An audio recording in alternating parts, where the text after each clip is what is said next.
Hey there everyone, it's Ryan Frontline Animal Removal. Today I figured we would do a review. We would review some trapping tips.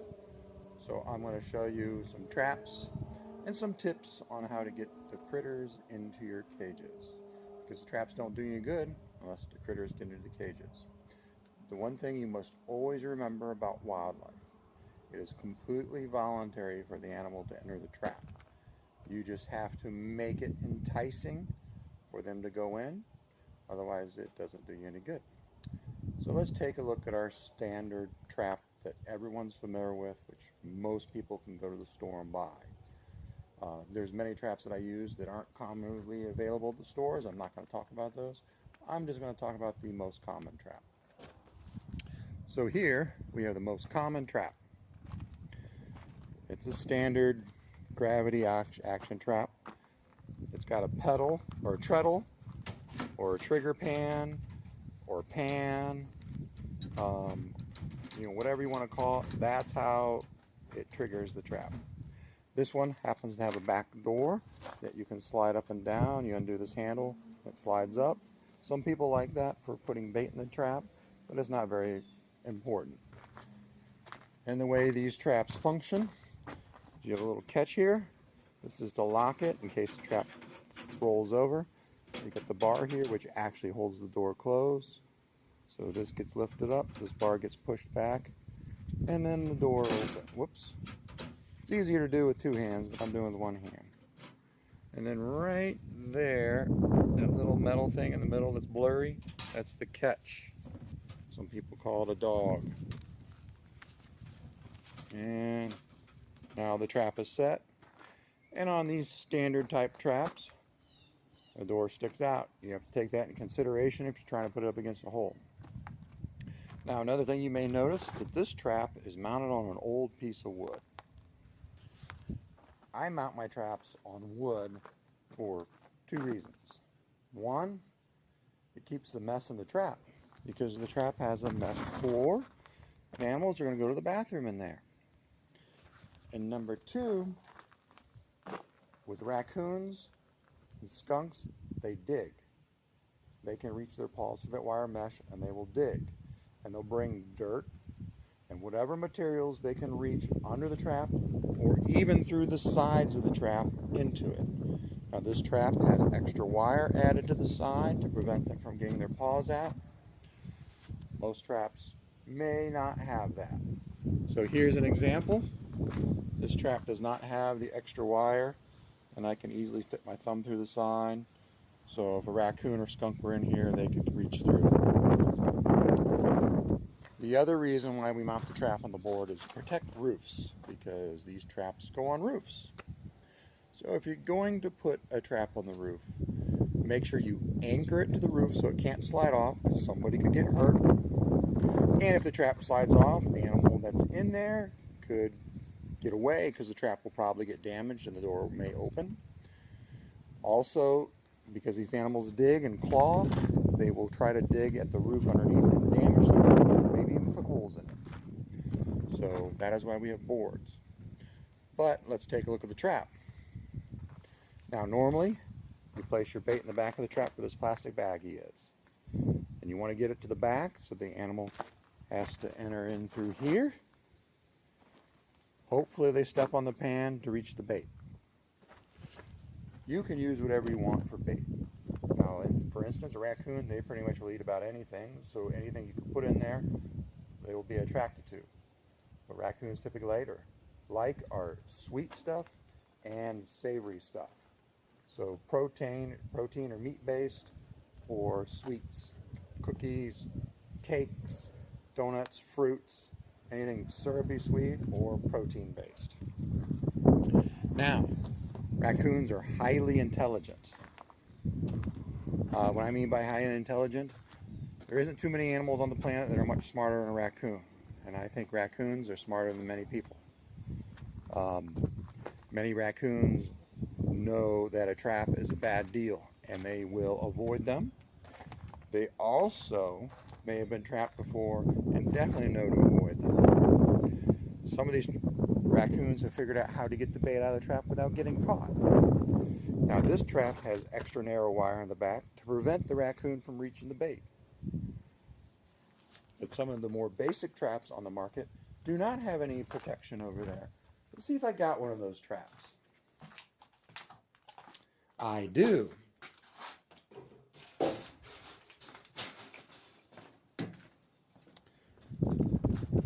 Here is a brand new, actually there's two traps, there's one inside the other, brand new cheapy trap that somebody gave me, and I've never used it, and I probably have had it 10 years. But you notice that the wire mesh on here, I can put my thumb through. What does that mean? If you put the bait in the back of this trap and you don't cover it, the raccoon most likely will reach in the back, take the bait, and you'll never catch him. So that is an example of a cheap trap that does not have the extra protection.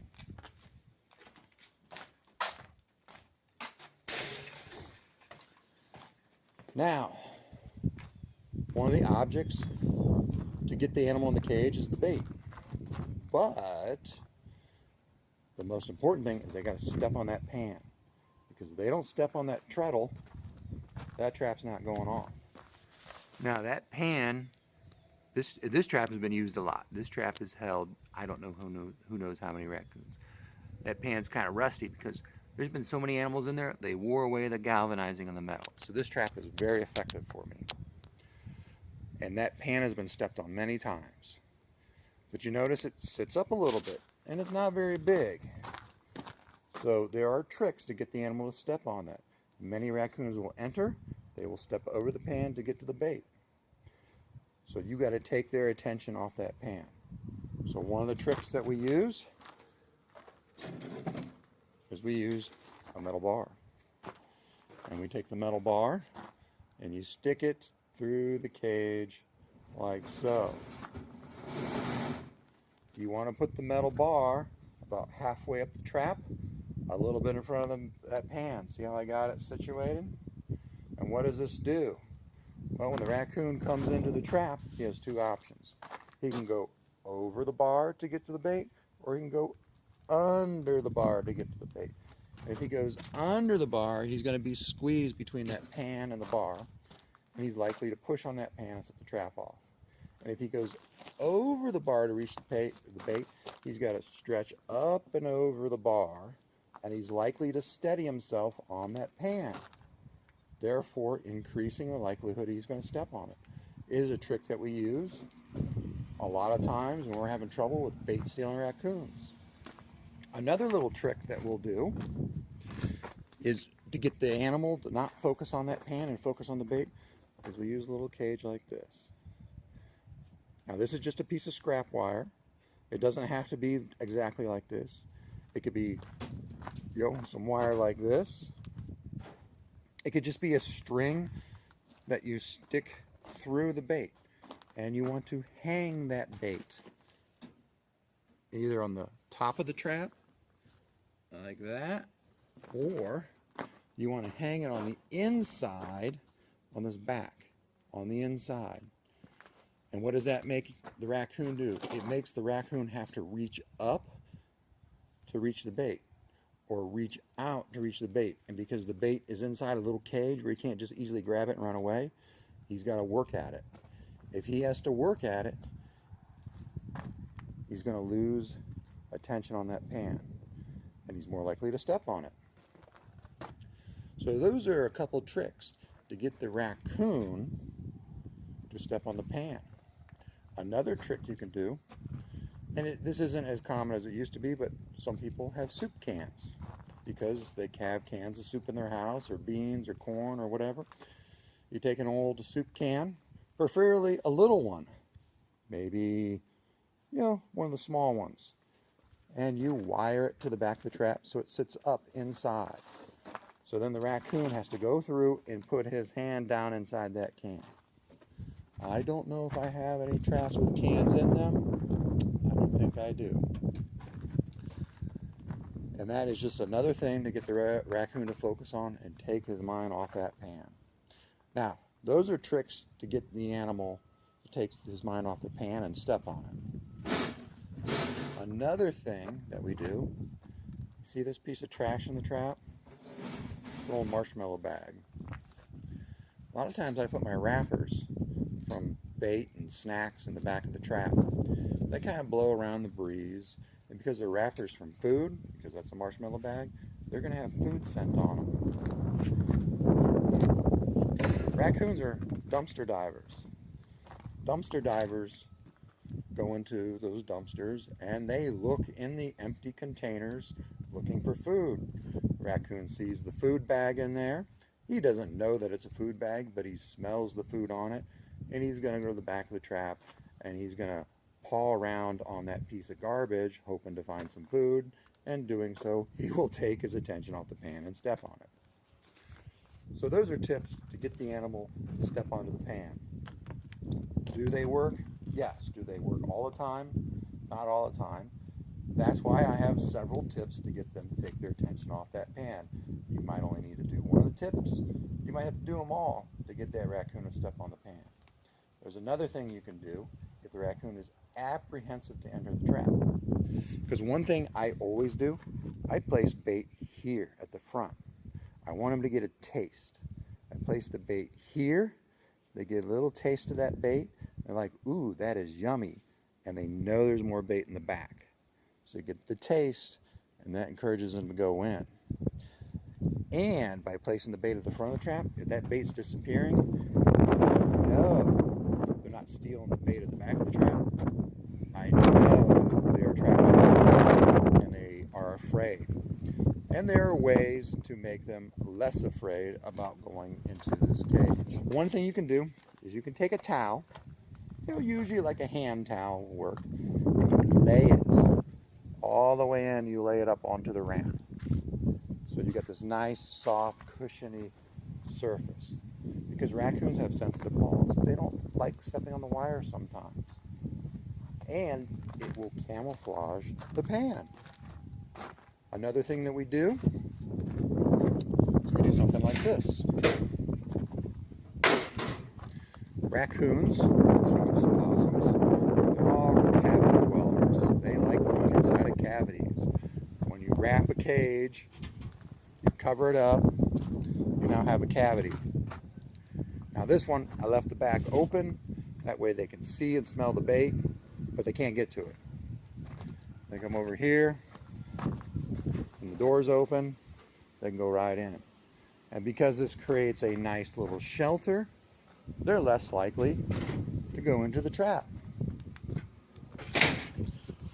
Now, you can use anything to cover the cage up as a shelter. You can throw an old sheet, you can throw a towel, you can wrap it in cardboard, you can put coroplast, you can even use some plywood. And anything that will wrap it up, and you got a nice shelter. Now, that trap is sitting on top of a poly trap. And what is a poly trap? It's just a plastic version of this, and it is naturally a shelter for the animal. And the cool thing with poly traps are, you got groundhogs around, you can set a poly trap near where they run along their trails, and you open the door up and just set it next to the trail or even on the trail, and they'll run into it without bait in there because it is a shelter. They feel safe going into a hole. So I don't know if raccoons are the same as the groundhog where they feel like they need to go into a hole for shelter, but it provides some safety to them and security, thinking, ooh, this is a safe place to go into. What other tips do I have? Patience. You might have to try all these tips to catch that groundhog, that raccoon, that possum, that skunk. Sometimes these guys are wary, sometimes they're intelligent, and sometimes they have experience with traps. And the number one thing you have to remember with trapping is try anything and everything to get that animal in there. If you keep doing the same thing over and over and you can't catch the animal, then you're doing the wrong thing. Sometimes the dumbest idea to catch an animal will actually work. And I have tried them all. There are times I will throw a trap out haphazardly, not expecting to catch the animal, and I catch the animal. I don't even really try and I catch the animal. And sometimes I try all my tricks and I struggle to catch the animal. So that's where patience comes in. And me, as a nuisance trapper, I am dependent upon catching these animals to earn a living. So if I fail, I go broke. So I have to win. So I'm just sharing some of my tips on what to do to catch those pesky animals that are bothering you. If you throw your hands up in the air and you can't get that animal and it's driving you nuts, give me a call. I can help you out.